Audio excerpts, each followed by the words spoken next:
When it comes to cleaning a home or office, most people just know the basics. Mopping the floor, wiping off dust and dirt is pretty standard. While all that can make a place look clean, it doesn't mean it is clean. Making a place truly clean and virus-free requires a professional help. That's where the cleaning coach comes in. The cleaning coach provides outstanding general cleaning, commercial cleaning, post-construction cleanup, upholstery cleaning, floor, carpet cleaning, aircon cleaning, and disinfection at a very reasonable price. The cleaning coach and his team will do all the scrubbing, dusting, polishing, disinfecting, and sanitizing, so you won't have to. Making your place look clean that you can also smell and feel. You will experience the difference. Now that's stress-free cleaning to a better normal, done professionally by the cleaning coach. Contact the cleaning coach today to learn more.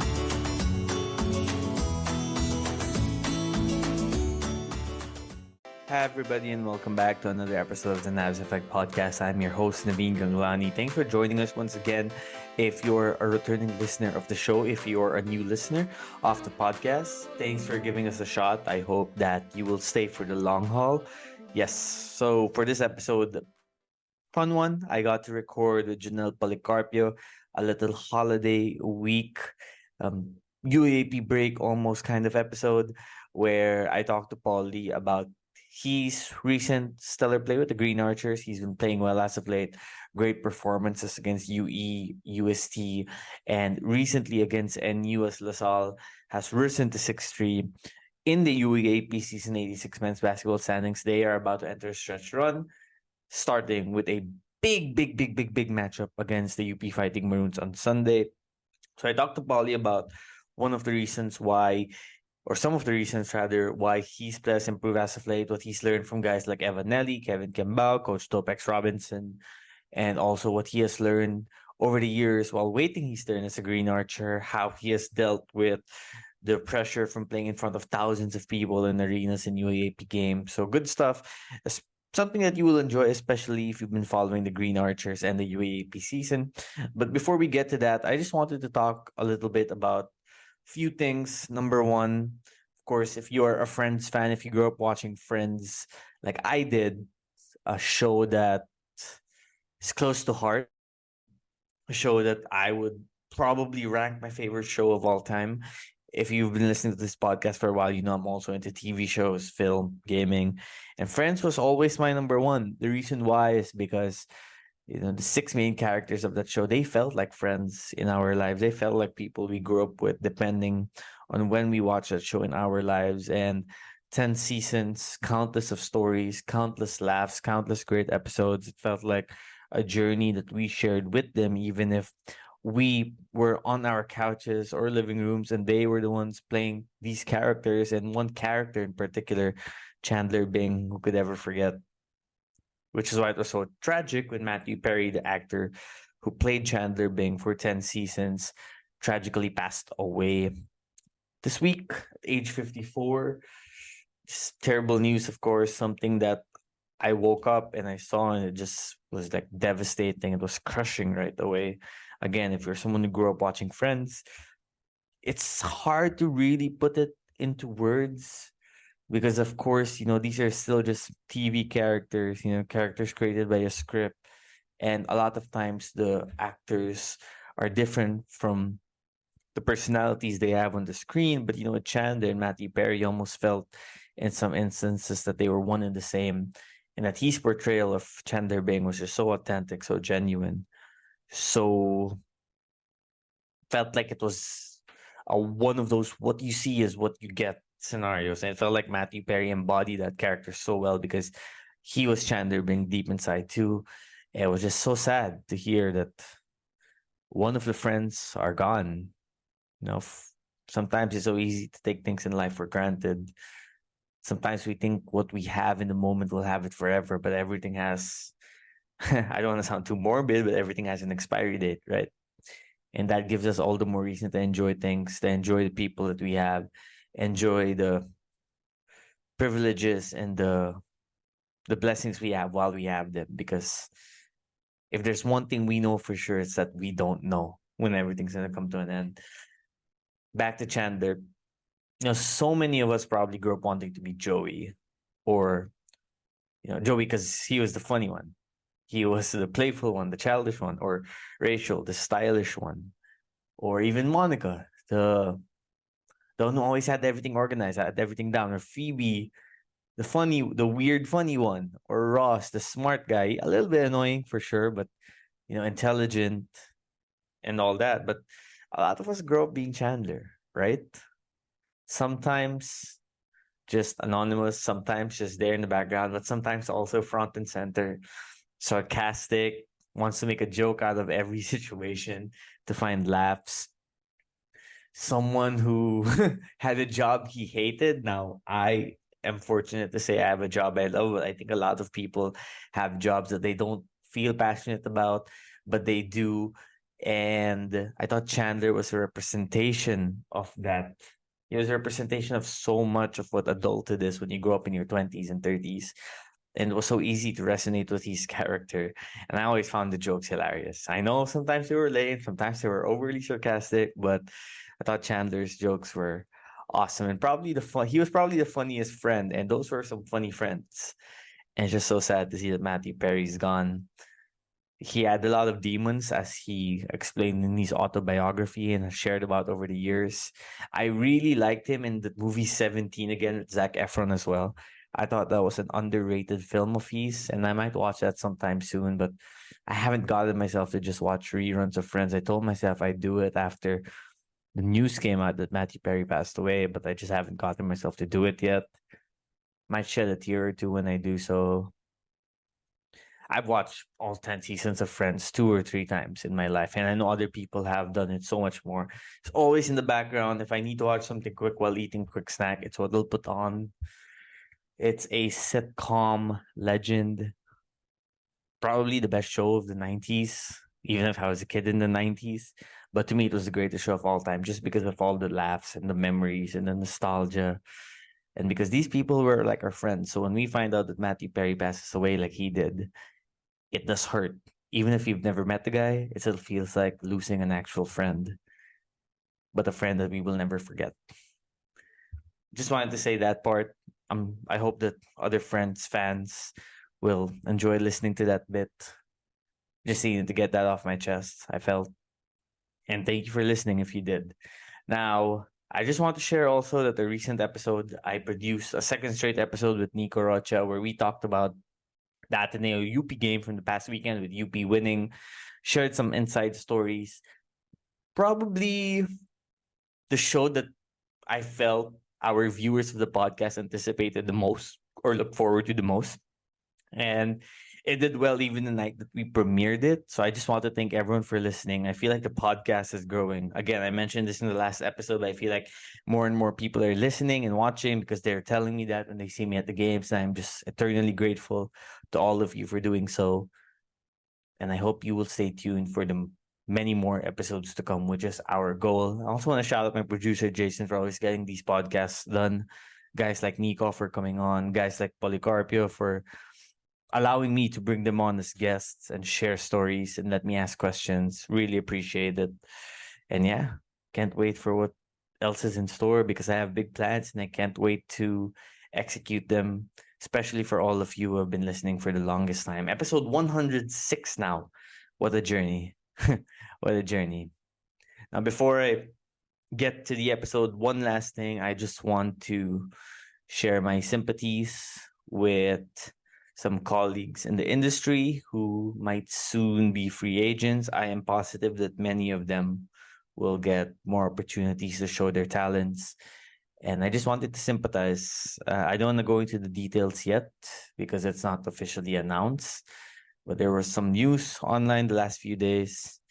And I feel like there are a lot of talented media practitioners in this country, particularly the sports field, with voices worth listening to. And I hope we all get to a point one day where there are a ton of different platforms where these voices can be magnified. And so that consumers, those who watch or listen or read the content can take in this content and enjoy them because we have a lot of talented people out here. So yeah, just wanted to say that. Okay, now we get on to the episode. Calling all Ateneo fans. UAAP Season 86 is upon us, and the roar of the crowd is about to fill the air as the Blue Eagles gear up to defend their throne. Are you ready to be the sixth man and fuel their journey to victory to keep the crown in Loyola Heights? We know you bleed blue, and now it's the time to show it with pride. Get Blue is here to help you do just that. The brand new collection of Ateneo gear is hotter than ever, and it's the perfect way to display your unwavering support for Team Ateneo. Let your wardrobe do the talking this UAAP season. Wear your pride, stand with the Blue Eagles, and be part of the winning tradition. Don't miss out on the excitement. Join the Ateneo community in cheering for victory. Get ready to soar with the Blue Eagles and get blue.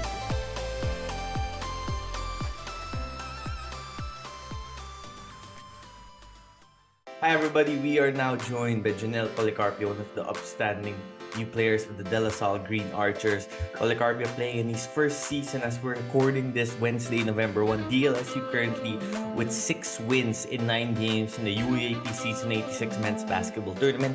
The recent win streak having won 3 straight games in large part because of the solid play of Policarpio, starting to really shine early in his UAAP career. Polly, kamusta? What's been the secret recipe for your improved play lately? Sa akin, binibigay ko lang talaga yung best ko every time na nasa loob ako ng court. Kaya hindi ko na iniisip na maganda, pangit yung laro ko para sunod lang ako sa system ng mga coaches. May moment ba during the season, like a practice or a game na nag-click siya na parang dati, okay, medyo, mahihain ka pa ng konti in the court to show your capabilities. Tapos there's a moment that parang made you realize, I can play my game naman pala. Oo. Tapos yung parang bro, yung alam mo yung may kaba talaga. Nung una talaga, sobrang madaming iniisip kasi isipin mo, kasi rookie. Rookie. Alam mo yung feeling na bago, na kinakabahan ka.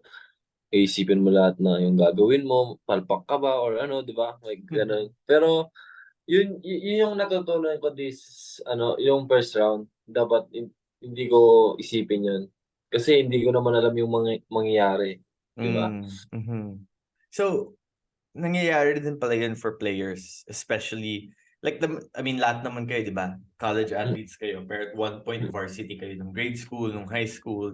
So, sanay kayo na usually you're very good throughout your career. Kayo yung pinakamagaling sa school niyo, sa team niyo. Tapos medyo nakaka-humble ba yan ng konti na pagdating mo sa college, ang daming same level as talented as you are. Tapos medyo you have to be humble ng konti na parang, sige, I won't muna play plenty minutes. Tapos konti lang muna gagawin ko, slowly by slowly. Mag-i-improve ako. Mahirap yung process na yan. Ako, yung para sa akin naman bro, yung pag-adjust ko sa, di ba, yun nga, yung tanong mo bro. Sa akin parang pakikisama. Dapat marunong ka makisama kasi bago.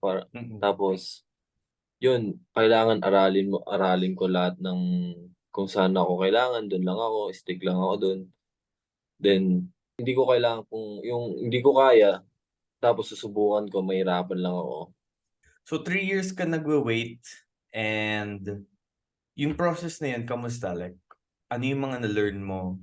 How did you improve as a player even if you weren't playing right away? Sa akin, sobrang hirap pero kailangan kasi yung God's plan eh. Hindi mo talaga alam ang mangyayari. So, nung dumating ka sa Lasal, ang dami mong teammates na parang mga seniors mo or mga vets mo, di ba? Like, even when you weren't playing pa, nandun pa si Balti, of course, si Evan nandiyan, si KQ nandiyan, Kurt Lohera, di ba? Veteran din siya.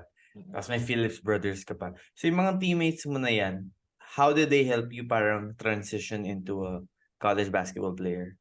Sa akin, bro, nilook up ko si Balti eh. Parang nung nandun sila, kami yung nag-play ng kalaban, parang gano'n. Yung scouting, kami yung mga scouting. Gets. Yun, tinitira kami. Siyempre, hindi kami lalaban eh, okay lang eh. Pag pupalag kami, kawawa kami. So, tinitira kayo ni Balti parang Hindi, yung iba din naman, pero after naman, okay naman. Okay naman. Tropa naman eh. So, parang learning experiences yung mga ganun. Oo, yung pagbago ka sa team, Ano mararanasan mo talaga yung sakit sa katawan? veteran. Ano yung pinaka-learning experience mo? 'Di ba like nagpa-practice kayo minsan, tapos biglang susubukan mo i-defend kunwari si Balti o Vet na marunong Oo. talaga. Tapos napahiya ka ng konti dahil sa mga moves niya. May nangyari bang ganun sa'yo? Oo, pero sabi ni Valty, sinasabihan niya ako sa practice, eh. Parang tuloy-tuloy ka lang kahit na mapahiya ka, sabi niya tapos mamumula ka, pero mamumula ka. Pero Siyempre bago nun, eh, bro, eh. pero binibigyan mo din sila pinapakita mo din yung mga moves mo, yung kaya mong gawin, 'di ba? Oo, kasi alam mo yung pasikat ka siyempre bago ka, bro, eh. Oo, tama. Hmm. May moment ba na nagpasikat ka ng sobra tapos may mali kang ginawa? Hindi ko na matandaan yun, bro, kasi 19 bago mag-pandemic. So ang tagal na din Ay, pala. pandemic din pala yun, nung 'no, bubble. Nung bubble, oo. Oo, Sige. So, focus tayo sa this season of the Green Archers. Di ba may bago okey. kayong head coach, si Coach Topex. Ano Oo. yung parang first impression mo kay Coach Topex? First time mo siyang na-meet? Well, mabait tapos tahimik. Tapos binabasa niya lahat, yung pag-iintindi niya malawak, hanggang sa kaya niya, yun.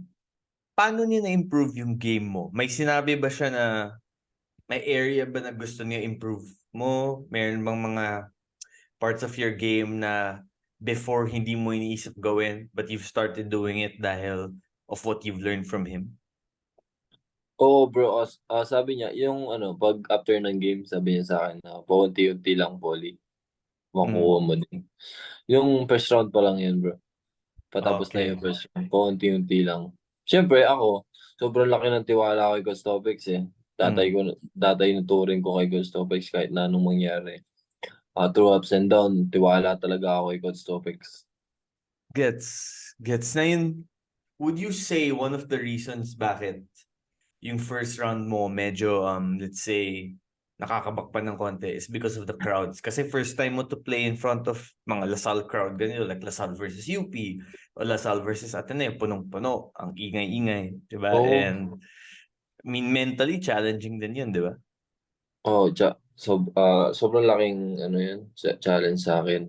Kasi parang kapag nasa loob ako ng court, bro, ah hindi ko alam gagawin ko, tapos nangangapa pa ako, hindi ako nakakasunod sa mga play dahil gusto kong mi-score. Totoo naman yun, Mm-mm. totoo Mm-mm. naman, 'di ba, sa totoo lang, 'di ba?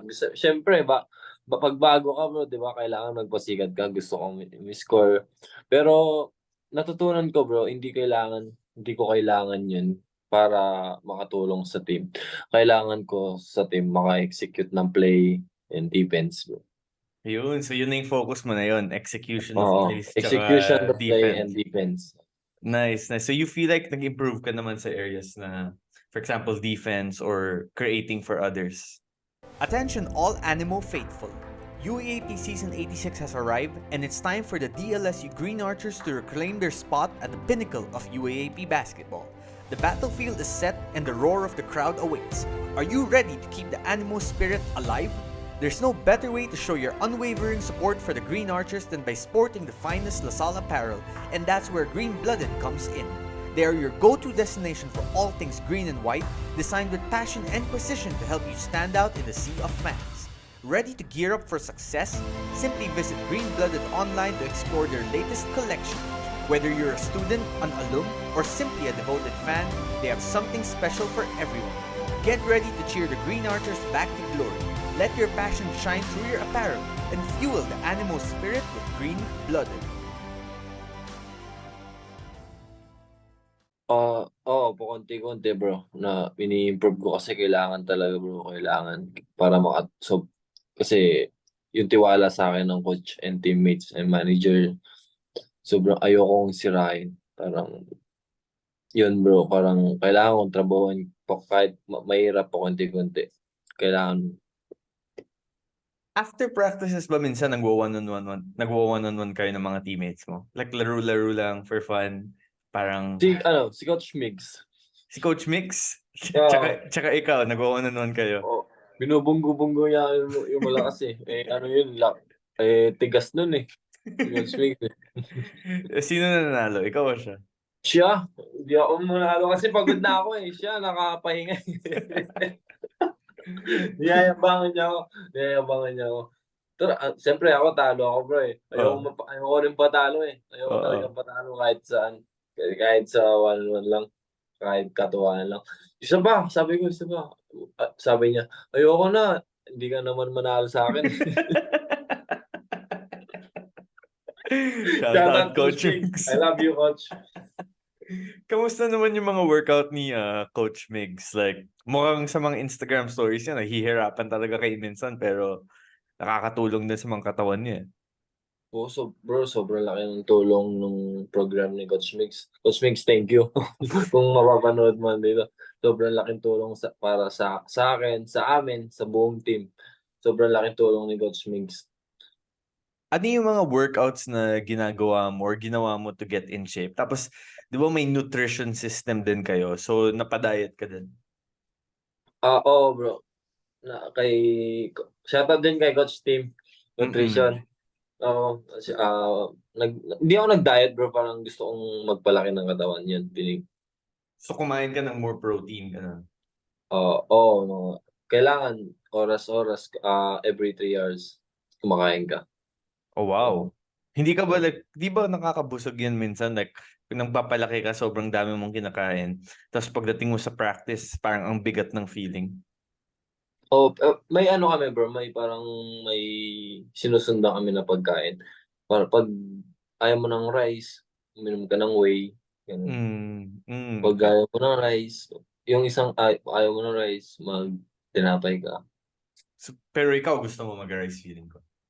Pag minsan, rice. Pag umaga, rice. Tapos pag busog ako, magpapan lang ako. Yeah. Egg. Yun. Banana. Oh, yun yung dinner mo sa gabi.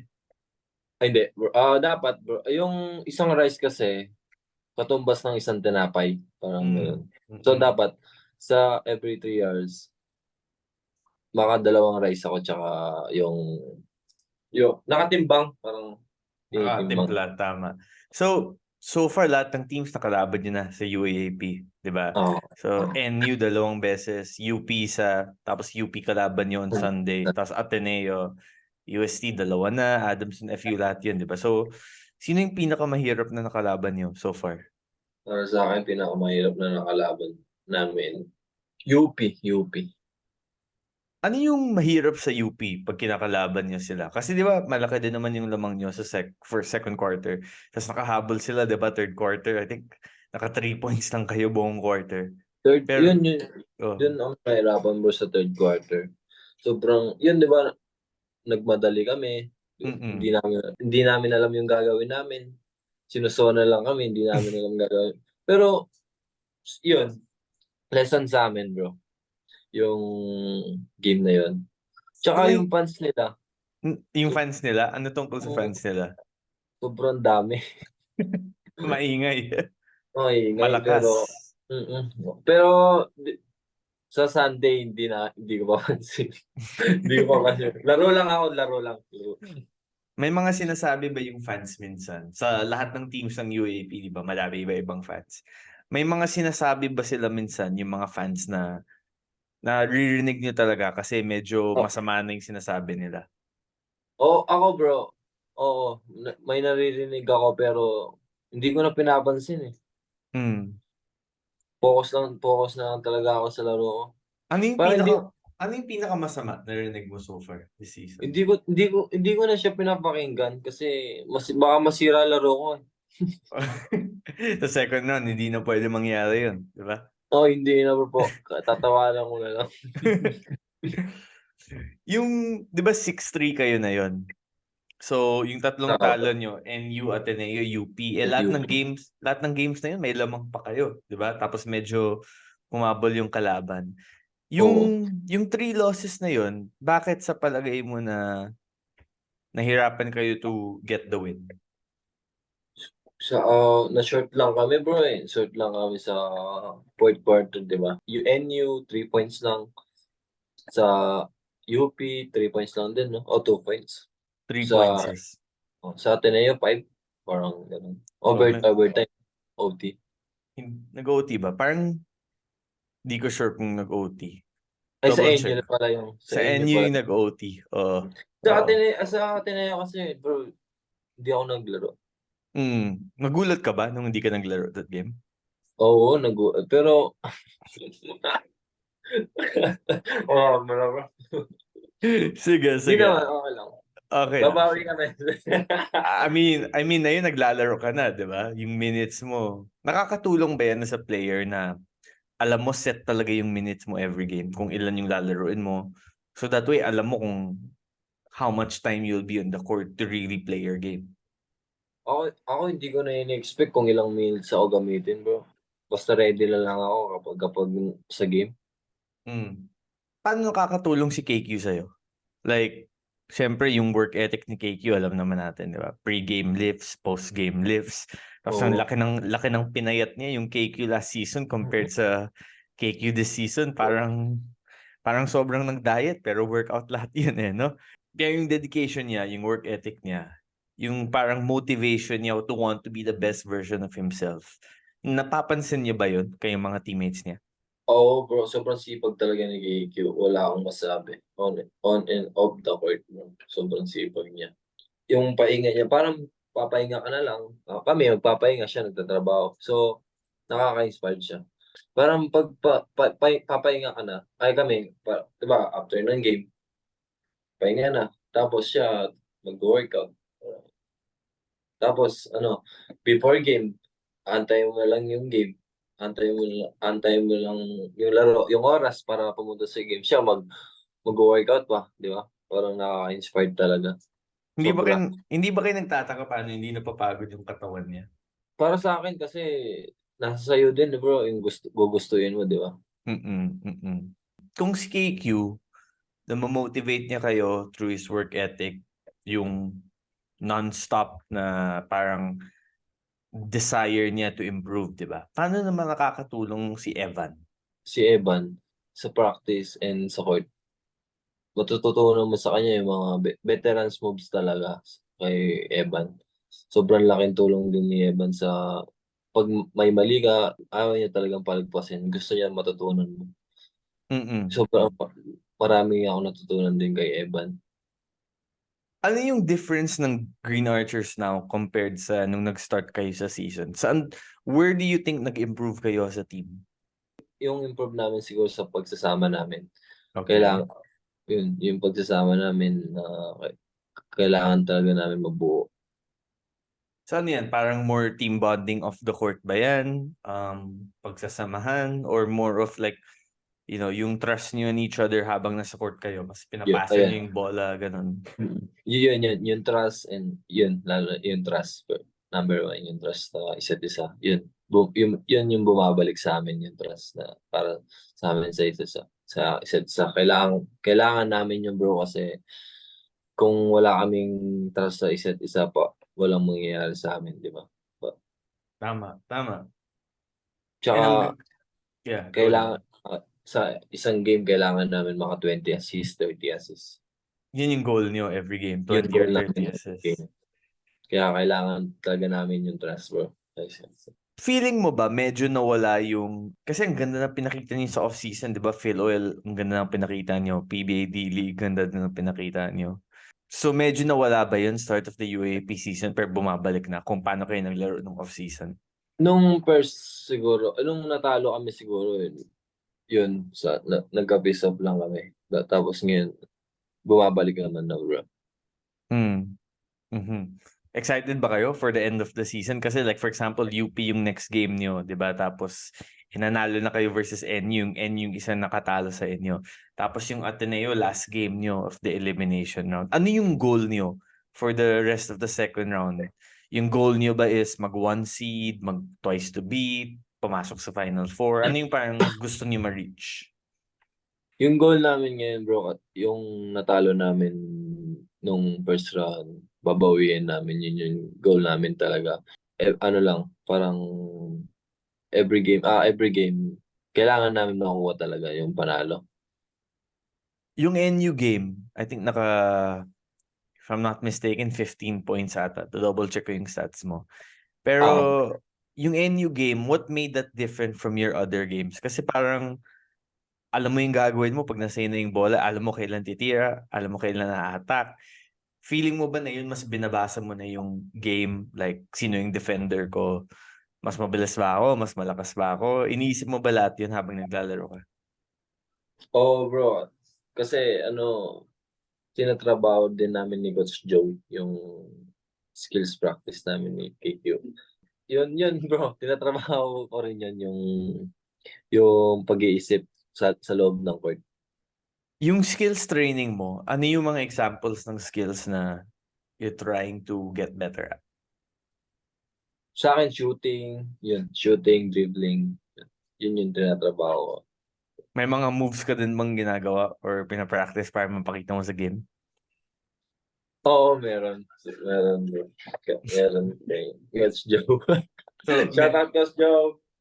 meron pa tayong hindi nakikita ng moves na hindi mo pa napapakita at the games. Meron pa. Okay, okay. Sige, so last question, Polly. Kaya niyo ba mag-champions this year sa palagay mo? Sa ngayon, bro, hindi ko masasagot pero tatrabahuin namin para sa Lasal community. Step by step, bro. Tatrabaho kami kasi yun yung goal namin eh. Goal ng coach namin, mga teammates ko. Ako, lalo na ako, gusto ko talaga mag-champion.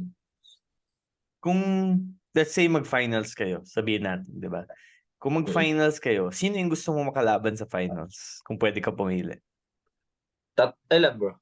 Ha? Ah, Kung ilan? hindi. Kung Isa lang? maka-final, isa lang. Oh. Wala bang consequence yan? Wala yan, wala. Sabihin na lang natin na parang sino yung team na excited na makalaban mo dahil ang lakas ng energy ng crowd tapos yung parang suspense sa court, di ba? Siguro ako, UP. Well, Kasi natalo kami nung finals sa Pilloy. okay. So natatandaan nyo yun. Mm. Yung sa Pilloy. Kami nun? Third na? 10-0? Oo, undefeated kayo, di ba? Isang beses lang kami natalo sa finals pa.